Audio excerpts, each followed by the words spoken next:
Hi friends, good morning. Welcome to my channel. ಇವತ್ತು ಬಂದು ಮಂಗಳವಾರ. ಇನ್ನು ಟೈಮ್ ಬಂದು ಆಗಲೇ 7 ಗಂಟೆ ಹತ್ತತ್ರ ಆಗ್ತಾ ಇತ್ತು. ಇವತ್ತು 3 ಜನನೂ ಒಂದೇ ಸತಿ ಬಂದ್ವಿ ಅಲ್ಲಿಂದ ಎದ್ಬಿಟ್ಟು. ಗೊತ್ತಿಲ್ಲ, ಚೆನ್ನಾಗಿ ಮಲ್ಕೊಂಡ್ಬಿಟ್ಟಿದ್ದೀನಿ, ಎಚ್ಚರಿಕೆನೇ ಆಗಿಲ್ಲ. ಇನ್ನು ನಮ್ಮ ಮನೆಯವ್ರು ಕೂಡ ಎಬ್ಬರಿಸಲಿಲ್ಲ ನನ್ನ. ಮತ್ತು ಸುಮ್ಮನೆ ಹಿಂಗೆ ಎಚ್ಚರಿಕೆ ಆಯಿತು. ಹಿಂಗೆ ಕಿಟಕಿ ಕಡೆ ನೋಡ್ತಾ ಇದ್ದೀನಿ, ಫುಲ್ಲು ಬೆಳಗಾಗ್ಬಿಟ್ಟಿದೆ. ಟೈಮ್ ನೋಡ್ತಾ ಇದ್ದೀನಿ, ಆಗಲೇ 6:45. ಇನ್ನು ಸುಮ್ಮನೆ ದಿಡ್ಗ ಬಡ ಎದ್ಬಿಟ್ಟು ಇನ್ನು ಅವ್ನು ಕರ್ಕೊಂಡು ಇನ್ನು ಮನೆ ಹತ್ರ ಬಂದೆ. ಗುಂಡನೂ ಕೂಡ ಕರ್ಕೊಬಂದ್ಬಿಟ್ನಲ್ಲ, ಅವ್ನಿಗಿನ್ನ ಸ್ವಲ್ಪ ನಿದ್ದೆಗಣ್ಣಿತ್ತು. ಅದಕ್ಕೆ ನಿಂತ್ಕೊಂಡು ಕೋಳಿ ಅದು ಇದು ನೋಡಿಬಿಟ್ಟು ಸ್ವಲ್ಪ ನಿದ್ದೆ ಎಲ್ಲ ತೇಟ್ ಮಾಡ್ಕೊಳ್ಳಪ್ಪ, ಸಾಯಂಕಾಲ ಮಲ್ಕೊಳ್ಳುವಂತೆ ಸ್ವಲ್ಪ ಬೇಗ ಅಂತ ಹೇಳಿಬಿಟ್ಟು ಹಂಗೆ ಸಮಾಧಾನ ಮಾಡಿದೆ. ಇವತ್ತು ಮಂಗಳವಾರ ಬೇರೆ ಅಲ್ವಾ, ಒಂದು ಸ್ವಲ್ಪ ಬೆಳಗ್ಗೆನೇ ಪೂಜೆ ಮಾಡೋಣ ಅಂತ ಹೇಳ್ಬಿಟ್ಟು ಇನ್ನು ನೀಟಾಗಿ ಕಸ ಗುಡಿಸ್ಬಿಟ್ಟು ಇನ್ನು ರಂಗೋಲಿ ಹಾಕಿ ಮತ್ತು ಒಳಗಿಂದೆಲ್ಲ ಗೂಡಿಸ್ಕೊಂಡ್ಬಿಟ್ಟು ಸ್ವಲ್ಪ ಮಾಫ್ ಹಾಕಿ ಎಲ್ಲ ಕ್ಲೀನ್ ಮಾಡಿಕೊಂಡು ಇನ್ನು ಕೈ ಕಾಲು ಮುಖ ತೊಳ್ಕೊಂಡು ಇನ್ನು ದೀಪ ಹಚ್ಚೋಣ ಅಂತಂದರೆ ಸದ್ಯಕ್ಕೆ ದೀಪ ಇಡೋದಕ್ಕೆ ಆಗ್ತಾಯಿಲ್ಲ. ಇನ್ನು ಊದಿನ ಕಡ್ಡಿ ಆದರೆ ಹಚ್ಚೋಣ ಅಂತ ಹೇಳಿಬಿಟ್ಟು ಇನ್ನು ಎಲ್ಲ ರೆಡಿ ಮಾಡ್ಕೊತಾ ಇದ್ದೀನಿ. ಇನ್ನು ನಾಗರತ್ನ ಸಿಸ್ಟರ್ ಕೂಡ ಕಮೆಂಟ್ ಮಾಡ್ತಾಯಿದ್ರು, ಪೂಜೆ ಮಾತ್ರ ಮಿಸ್ ಮಾಡಿಬಿಡಿ ಅಂತ ಹೇಳ್ಬಿಟ್ಟು. ಇಲ್ಲ, ಯಾವುದೇ ಕಾರಣಕ್ಕೂ ನಾನು ಪೂಜೆ ಅಂತೂ ಮಿಸ್ ಮಾಡಲ್ಲ. ಏನು ಗೊತ್ತಾ, ಏನೇ ಬಿಟ್ಟರು ಕೂಡ ಪೂಜೆ ಅಂತ ಬಿಡೋದಕ್ಕಾಗೋದಿಲ್ಲ. ಏನು ಗ್ರ್ಯಾಂಡಾಗಿ ಹೂವು ಮುಡಿಸಿದೆಲ್ಲ ಪೂಜೆ ಮಾಡದೇ ಇದ್ದರೂ ಪರವಾಗಿಲ್ಲ, ಅಟ್ಲೀಸ್ಟ್ ದೇವ್ರಿಗೊಂದು ಊದಿನ ಕಡ್ಡಿ ಹಚ್ಚಿ ಮನಸಾರೆ ಬೇಡ್ಕೊಂಡ್ರೆ ಅಷ್ಟೇ ಸಾಕು. ಹಾಗೇ ಮಾಡೋದು. ಸಾಯಂಕಾಲ ಟೈಮ್ ನಾನು ಕಂಪಲ್ಸರಿ ಊದಿನ ಕಡ್ಡಿ ಹಚ್ಬಿಟ್ಟು ಇನ್ನು ಮನೆಯ ಸುತ್ತ ಮುಸ್ರೆಲ್ಲ ಹಾಕ್ಬಿಟ್ಟು ಏನೇನು ಪದ್ಧತಿ ಇರುತ್ತದೆ ಎಲ್ಲ ಮಾಡ್ಕೊಂಡು ಹೋಗ್ತಾ ಇರ್ತೀನಿ. ಬಟ್ ಎಲ್ಲ ಕೂಡ ನಾನು ಒಂದೊಂದು ಸತಿ ವೀಡಿಯೋ ಮಾಡ್ಕೊತೀನಿ, ಒಂದು ಸತಿ ವೀಡಿಯೋ ಮಾಡ್ಕೊಳ್ಳೋದಿಲ್ಲ. ಹಾಗಾಗಿ ಇನ್ನು ಎಲ್ಲ ಕೂಡ ಮಾಡ್ಕೊತಾ ಇದ್ದೀನಿ. ಇವಾಗ ಸ್ವಲ್ಪ ಇಲಿ ಕಾಟ ಕಡಿಮೆ ಆಗಿದೆ ಅನಿಸುತ್ತೆ, ನನ್ನ ಪ್ರಕಾರ ಅನ್ನಿಸ್ತಾ ಇದೆ. ನೋಡಬೇಕು ಇನ್ನು ಕಡಿಮೆ ಆಗ್ತಾ ಇದೆಯೋ ಇಲ್ವೋ ಅಂತ ಗೊತ್ತಾಗ್ತಾ ಇಲ್ಲ. ಸದ್ಯಕ್ಕೆ ಇವಾಗ ಏನು ಜಾಸ್ತಿ ಓಡಾಡಲ್ಲ ಅನಿಸುತ್ತೆ. ನಾನು ಎಷ್ಟು ಸಾಯಂಕಾಲ ಹೋಗ್ಬೇಕಾದ್ರೆ ಎಷ್ಟು ನೀಟಾಗಿ ಇಟ್ಟೋಗಿರ್ತೀನಿ ಅದೇ ಥರನೇ ಇರುತ್ತೆ, ಏನು ಕೂಡ ಮೆಸ್ಸಿಯಾಗಿ ಇರೋದಿಲ್ಲ. ಇನ್ನು ಸಾಯಂಕಾಲ ಟೈಮ್ ಅಷ್ಟೇ, ಅಡುಗೆ ಆದ ತಕ್ಷಣ ಗ್ಯಾಸ್ ಕಟ್ಟೆ ಎಲ್ಲ ಕ್ಲೀನ್ ಮಾಡಿ ಸ್ಟವ್ ಎಲ್ಲ ಒರೆಸಿ ಎಲ್ಲ ಕ್ಲೀನ್ ಮಾಡಿ ಹೋಗಿರ್ತೀನಿ. ಯಾಕಂದರೆ ಬಂದ ತಕ್ಷಣ ನನಗೆ ಒಂಥರ ಕಿರಿಕಿರಿ ಅನಿಸ್ಬಾರ್ದು, ಒಂಥರ ಮನಸ್ಸು ಸಮಾಧಾನವಾಗಿರಬೇಕು. ಇನ್ನು ಬಂದ ತಕ್ಷಣ ಸುಮ್ಮನೆ ಥರ ಮೇಲೆ ಒರೆಸ್ಬಿಟ್ಟು ನೀಟಾಗೆ, ಯಾಕೆಂದರೆ ಸಾಯಂಕಾಲನೇ ಎಲ್ಲ ಒರೆಸೋಗಿರ್ತೀನಲ್ವ, ಇನ್ನೊಂದು ಸತಿ ಹಿಂಗೆ ಒರೆಸ್ಕೊಂಬಿಟ್ಟು ಆಮೇಲೆ ಸ್ಟವ್ ಹಚ್ತೀನಿ. ಹಂಗೆ ಮತ್ತು ಬಂದ ತಕ್ಷಣವೇ ಒಂಥರ ಎಲ್ಲ ಸ್ಟವ್ ಎಲ್ಲ ಗಲೀಜಾಗಿ ಅದು ಕಸ ಎಲ್ಲ ಅಲ್ಲೇ ಇದ್ರು ಅಂತಂದರೆ ಒಂಥರ ಅನ್ನಿಸ್ತಾ ಇರುತ್ತೆ. ಕಸ ಕೂಡ ನೀಟಾಗಿ ಎಲ್ಲ ಗುಡಿಸೋಗಿರ್ತೀನಿ. ರಾತ್ರಿ ಮಳೆ ಬಂತಲ್ವ, ಸಖತ್ತು ಮಳೆ ಬಂತು, ಅದಕ್ಕೆ ನನಗೆ ಹೊರಗಡೆ ತುಂಬಿ ಹಾಕೋದಕ್ಕಾಗಲಿಲ್ಲ.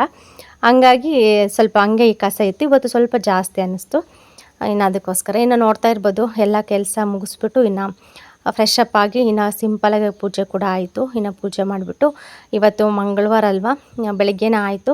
ಇನ್ನು ಸಾಂಬಾರಿಗಂತೂ ತರಕಾರಿ ಖಾಲಿ ಆಗಿದೆ, ಏನು ಕೂಡ ಇಲ್ಲ, ತೊಗೊಂಬರ್ಬೇಕು. ಹಂಗಾಗಿ ಮೊಟ್ಟೆ ಇತ್ತು, ಗುಂಡನಿಗೆ ಅಂಗನವಾಡಿಯಲ್ಲಿ ಕೊಟ್ಟಿರೋ ಮೊಟ್ಟೆ ಹಂಗೆ ಇತ್ತು ಸ್ವಲ್ಪ.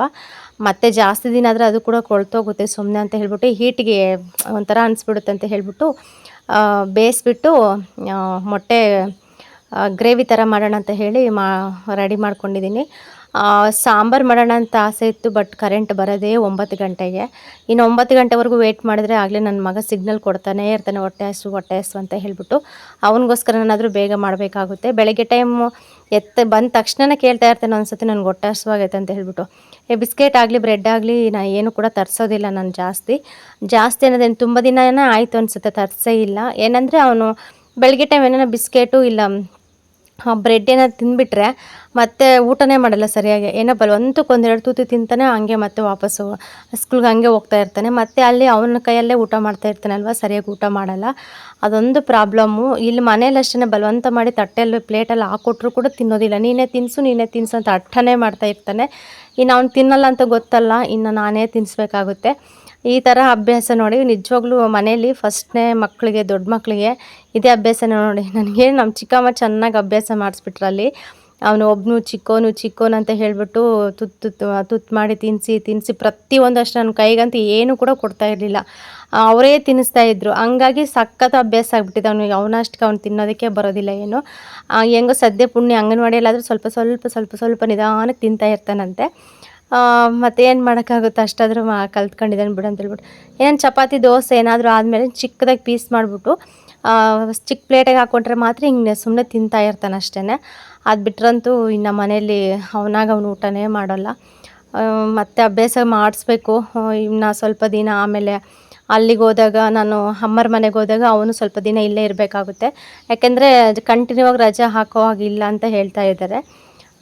ಅಂಗನವಾಡಿಗೆ ಹೋದರೂ ಕೂಡ 1 ತಿಂಗಳು 2 ತಿಂಗಳು ಹಂಗೆಲ್ಲ ರಜೆ ಹಾಕೋಂಗಿಲ್ಲ ಅಂತ ಹೇಳ್ತಾ ಇರ್ತಾರೆ. ಅಟ್ಲೀಸ್ಟ್ ಅತ್ತೆ ಪವಿತ್ರರೆಲ್ಲ ಇದ್ದಾರಲ್ಲ, ನೋಡ್ಕೊತಾರೆ. ಅವ್ರ ಅಪ್ಪನ ಜೊತೆ ಇರ್ತಾನೆ ಅಂತ ಹೇಳಿಬಿಟ್ಟು ಎಲ್ಲ ಅಭ್ಯಾಸ ಮಾಡಿಸೋಣ ಈಗಿಂದ ಅಂತ ಹೇಳ್ಬಿಟ್ಟು ಸ್ವಲ್ಪ ಎಲ್ಲ ಕಲಿಸ್ಕೊಡ್ತಾ ಇದ್ದೀನಿ. ಅದೆಷ್ಟರ ಮಟ್ಟ ಕಲ್ತ್ಕೊಂತನೋ ಗೊತ್ತಿಲ್ಲ. ಇನ್ನು ಫೈನಲಿ ಅಡುಗೆ ಕೆಲಸ ಎಲ್ಲ ಮುಗಿಸಿ ಎಲ್ರದ್ದು ಊಟ ಆಯಿತು. ಬೆಳಗ್ಗೆನೆ ಊಟ ಮಾಡಿಬಿಟ್ಟು ಇನ್ನು ರಾತ್ರಿ ಕೂಡ ಸ್ವಲ್ಪ ಪಾತ್ರೆ ಇದ್ವು, ಅವು ಇವು ಎಲ್ಲ ಕೂಡ ನೀಟಾಗಿ ಉಜ್ಜಿಬಿಟ್ಟು ಫಸ್ಟಿಗೆ ಒಂದು ಸ್ವಲ್ಪ ಒಳ್ಳೆ ನೀರು ಎಲ್ಲ ತೊಳೆದ್ಬಿಟ್ಟು ಮತ್ತೆ ನೆಕ್ಸ್ಟ್ ಇನ್ನೊಂದು ಸ್ವಲ್ಪ ನೀರು ಹಾಕ್ಕೊಂಡ್ಬಿಟ್ಟು ನೀಟಾಗಿ ತೊಳಿತಾ ಇದ್ದೀನಿ. ಪಾತ್ರೆ ಅಂತೂ ಸ್ವಲ್ಪ ಜಾಸ್ತಿನೇ ಇದ್ದು ಬಿಡಿ.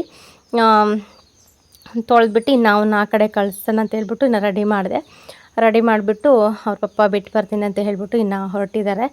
ಹೋದಾಗಂತೂ ತುಂಬ ಖುಷಿಯಾಗಿ ಹೋಗ್ತಾನೆ. ಇಲ್ಲಂತಂದರೆ ಮಳೆ ಬಂದುಬಿಟ್ರಂತೂ ಅವನಷ್ಟು ಅವನೇ ಹೇಳ್ತಿರ್ತಾನೆ, ನಮ್ಮ ಅಂಗನವಾಡಿ ಸೋರ್ಬಿಟ್ಟಿದೆ ಮಳೆ ಬಂದುಬಿಟ್ಟು, ಇವತ್ತು ರಜೆ ಇದೆ, ಇವತ್ತು ನಾನು ಹೋಗಲ್ಲ ಅಂತ ಹೇಳ್ತಾ ಇರ್ತಾನೆ.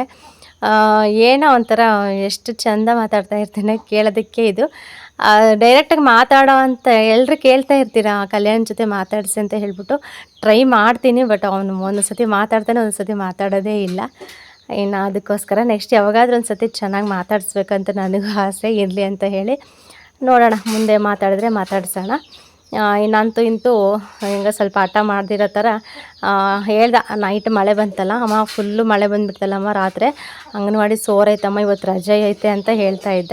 ಅವ್ರ ಪಪ್ಪ ಇದ್ಬಿಟ್ಟು ನೋಡೋಣ ಅಲ್ಲಿಗೆ ಹೋಗೋಣ, ನಿಮ್ಮ ಅಂಗನವಾಡಿ ಫುಲ್ ಸೋರಿದ್ರೆ ವಾಪಸ್ ಬರೋಣ, ಸೋರಲಿಲ್ಲ ಮಕ್ಕಳು ಬಂದಿದ್ರೆ ಅಂದರೆ ಬಿಟ್ಟು ಬರ್ತೀನಿ ಬಾ ಅಂತ ಇನ್ನು ಹಂಗೂ ಹಿಂಗೂ ಸ್ವಲ್ಪ ಮಾತು ಹೇಳ್ಬಿಟ್ಟು ಇನ್ನು ಕರ್ಕೊಂಡು ಹೋದರು. ಇನ್ನು ಬಟ್ಟೆ ಅಂತೂ ತುಂಬ ಇದ್ದಾವೆ, ಇನ್ನು ಒಗ್ದಿಲ್ಲ.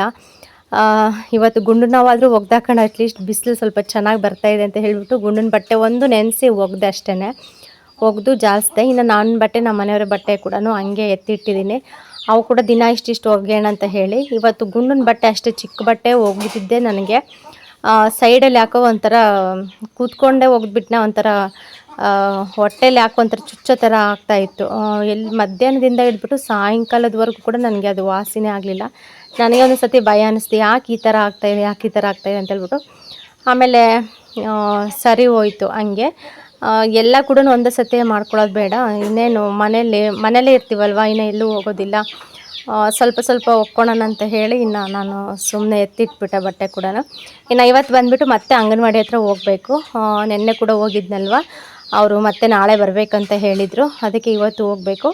ಹಂಗಾಗಿ ಸ್ವಲ್ಪ ಕೆಲಸ ಎಲ್ಲ ಮುಗಿಸಿ ಹೋಗೋಣ ಅಂತ ಹೇಳ್ಬಿಟ್ಟು ಇನ್ನು ಪಾತ್ರೆ ಕೆಲಸ ಎಲ್ಲ ಮುಗಿಸಿದೆ. ಇನ್ನು ಬಟ್ಟೆ ಎಲ್ಲ ಆದವು, ಇನ್ನು ಇರೋ ಬರೋ ಬಟ್ಟೆ ಎಲ್ಲ ಎತ್ತಿಟ್ಟು ಸೈಡ್ಗೆ, ಇನ್ನು ಕಸ ಎಲ್ಲ ಕ್ಲೀನಾಗಿ ಗೂಡಿಸ್ಬಿಟ್ಟು ಇನ್ನು ಹೊರಡೋಣ ಅಂತ ಹೇಳ್ಬಿಟ್ಟು ಇನ್ನು ನಮ್ಮ ಮನೆಯವ್ರು ಕೂಡ ಫೋನ್ ಮಾಡಿದೆ. ಇನ್ನು ಅಷ್ಟರಲ್ಲಿ ಅವರು ಕೂಡ ಬಂದರು.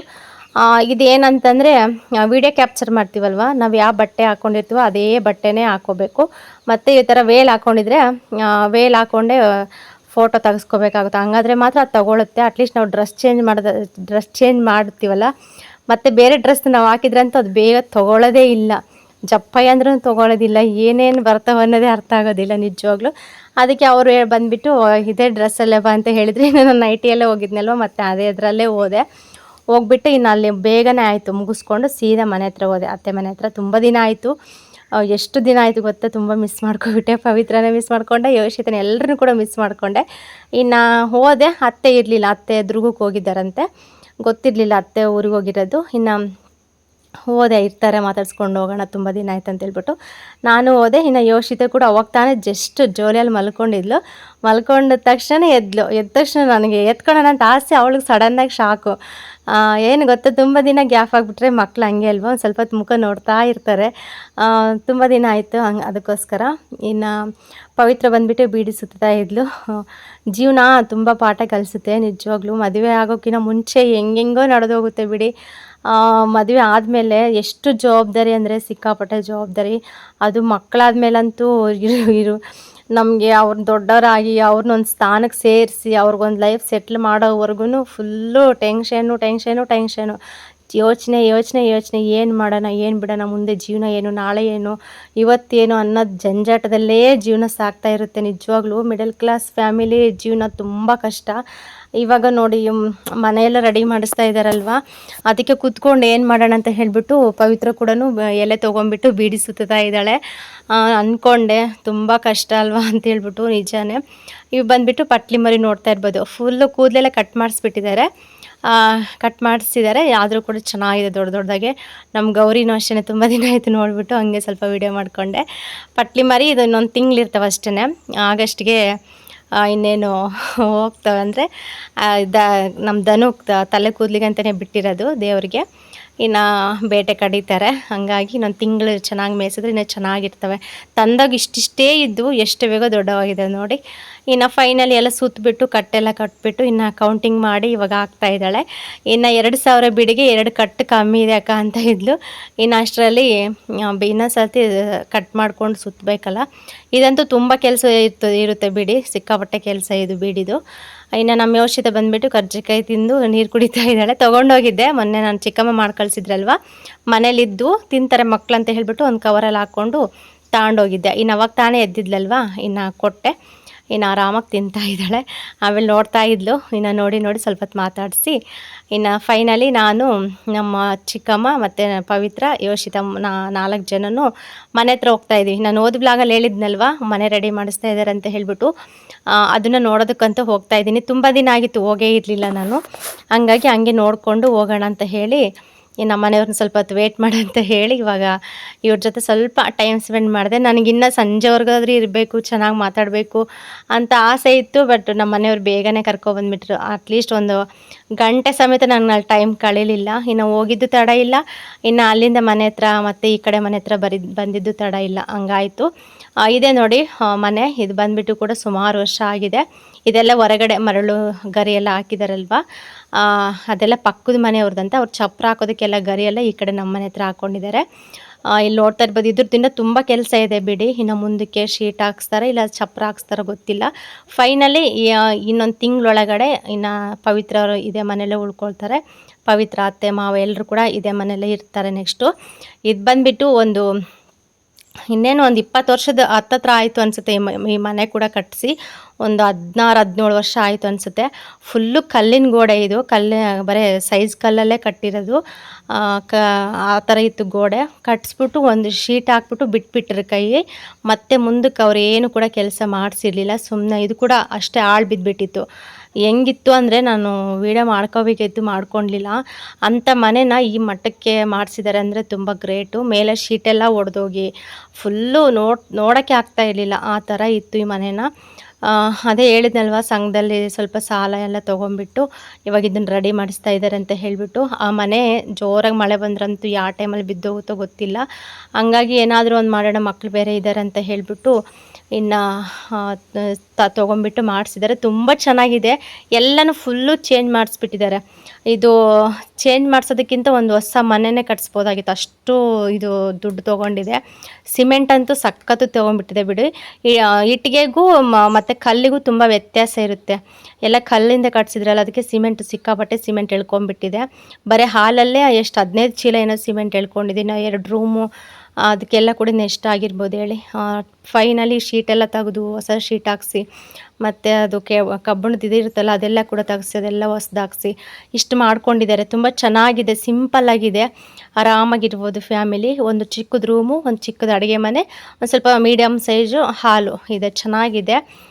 ಎಷ್ಟು ಜನನಾದರೂ ಬರ್ಬೋದು, ಇರ್ಬೋದು, ಆರಾಮಾಗಿ ಮಲ್ಕೋಬೋದು. ಇನ್ನು ಮುಂದಕ್ಕೆ ಶೀಟ್ ಹಾಕ್ಸ್ಕೊಂಡ್ರಂತೂ ಇನ್ನೂ ಫ್ರೀ ಆಗುತ್ತೆ ಜಾಗ, ತುಂಬ ಚೆನ್ನಾಗಿರುತ್ತೆ. ನನಗಂತೂ ತುಂಬ ಇಷ್ಟ ಆಯಿತು. ಇಷ್ಟಾದರೂ ಮಾಡ್ಕೊಂಡಿದ್ದಾರೆ. ಇಷ್ಟು ಮಾಡ್ಕೊಳ್ಳೋದಕ್ಕೆ ತುಂಬ ಕಷ್ಟಪಟ್ಬಿಟ್ಟಿದ್ದಾರೆ. ನಿಜವಾಗ್ಲೂ ಹೇಳ್ತಿದ್ದೀನಲ್ವ, ಜೀವನ ತುಂಬ ಕಷ್ಟ. ಸಪೋರ್ಟ್ ಇಲ್ಲ ಅಂತಂದ್ರಂತೂ ಇನ್ನೂ ಕಷ್ಟ. ಬಟ್ ಇವಾಗಂತೂ ಯಾರು ಸಪೋರ್ಟ್ ಮಾಡೋದಿಲ್ಲ. ಇನ್ನು ಎಲ್ಲ ಕೂಡ ನಮ್ಮ ಜೀವನ ನಮ್ಮ ಕೈಯಲ್ಲೇ ಇರುತ್ತೆ. ಅವ್ರು ಸಪೋರ್ಟ್ ಮಾಡ್ತಾರೆ, ಇವ್ರು ಸಪೋರ್ಟ್ ಮಾಡ್ತಾರೆ ಅಂತ ಕಾಯ್ಕೊಂಡು ಕೂತ್ಕೊಂಡ್ರೆ ಆ ದಿನಗಳು ಹಂಗೆ ಕಳೀತಾ ಇರ್ತವೆ. ನಮ್ಮ ವಯಸ್ಸು ಹಂಗೆ ಹೋಗ್ತಾ ಇರುತ್ತೆ.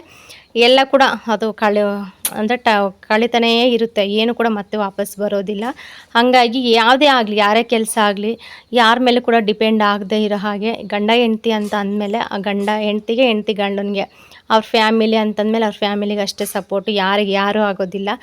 ಇವಾಗ ನಾವು ಅಷ್ಟೇ, ನಮಗೂ ಏನೋ ಸಪೋಸು ಒಳ್ಳೆ ಮನಸ್ಸು ಅನ್ನೋದಿದ್ದರೆ ಯಾರಾದರೂ ಆಗ್ತಾರೆ. ಇಲ್ಲ ಅಂತ ಹೇಳಿಬಿಟ್ರೆ ಇವಾಗ ಇರೋದೆಲ್ಲ ಕೂಡ ಒಂಥರ ಜಾಸ್ತಿ ಸ್ವಾರ್ಥನೇ ಇರೋದು. ಸ್ವಾರ್ಥ ಅನ್ನೋದಕ್ಕಿಂತ ನಮ್ಮ ಜೀವನ ನಾವು ನೋಡಿಕೊಂಡ್ರೆ ಸಾಕಪ್ಪ ಅನ್ನೋ ಜನನೇ ಜಾಸ್ತಿ ಇರ್ತಾರೆ. ಅಂಥದ್ರಲ್ಲಿ ಯಾರು ಕೂಡ ಹೆಲ್ಪ್ ಮಾಡೋದಕ್ಕಾಗೋದಿಲ್ಲ. ಹೇಳ್ತಿದ್ದೀನಲ್ವ, ಜೀವನ ತುಂಬ ಪಾಠ ಕಲಿಸುತ್ತೆ ಅಂತ ಹೇಳಿಬಿಟ್ಟು ಇನ್ನು ಫೈನಲಿ ಮನೆ ಕಡೆ ವಾಪಸ್ ಹೋಗ್ತಾ ಇದ್ದೀವಿ. ಸಿಗೋಣ ಫ್ರೆಂಡ್ಸ್ ನೆಕ್ಸ್ಟ್ ವ್ಲಾಗಲ್ಲಿ.